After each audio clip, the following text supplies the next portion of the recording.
সাংবাদিকদের জন্য সবচেয়ে বিপজ্জনক বছর হলো ২০২৪। গেল বছর বিশ্বজুড়ে রেকর্ড সংখ্যক সাংবাদিক নিহত হয়েছেন। এ তথ্য জানিয়েছে সাংবাদিকদের অধিকার রক্ষায় কাজ করা আন্তর্জাতিক সংগঠন committee to protect journalist CPJ. স্থানীয় সময় বুধবার প্রকাশিত সিপিজের প্রতিবেদনে বলা হয়, এসব নিহতের ঘটনার প্রায় ৭০% পিছনে এককভাবে দায়ী ইসরায়েল। এছাড়াও প্রতিবেদনে উঠে আসে ২০২৪ সালে বিশ্বের ১৮টি দেশে নিহত হন অন্তত ১২৪ জন সাংবাদিক। ২০২৩ সালে সংখ্যাটি ছিল ১০২ জন, আর ২০২২ সালে ৬৯ জন। ৩ দশকের বেশি সময় ধরে সাংবাদিক আর সংবাদ মাধ্যমের ওপর আঘাতের তথ্য সংরক্ষণ করছে সিপিজে।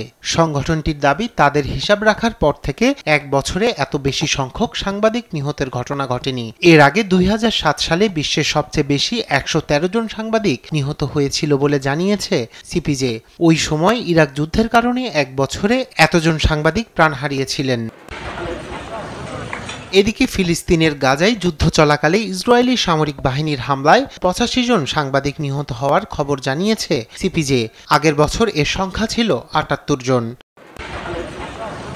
এ বিষয়ে সিপিজের পক্ষ থেকে জানতে চাইলে ইসরায়েলের সামরিক বাহিনী জানায়, তাদের কাছে পর্যাপ্ত তথ্য নেই। ইসরায়েলি সামরিক বাহিনী কখনোই সাংবাদিকদের লক্ষ্যবস্তু বানায়নি বলেও জানায় তারা।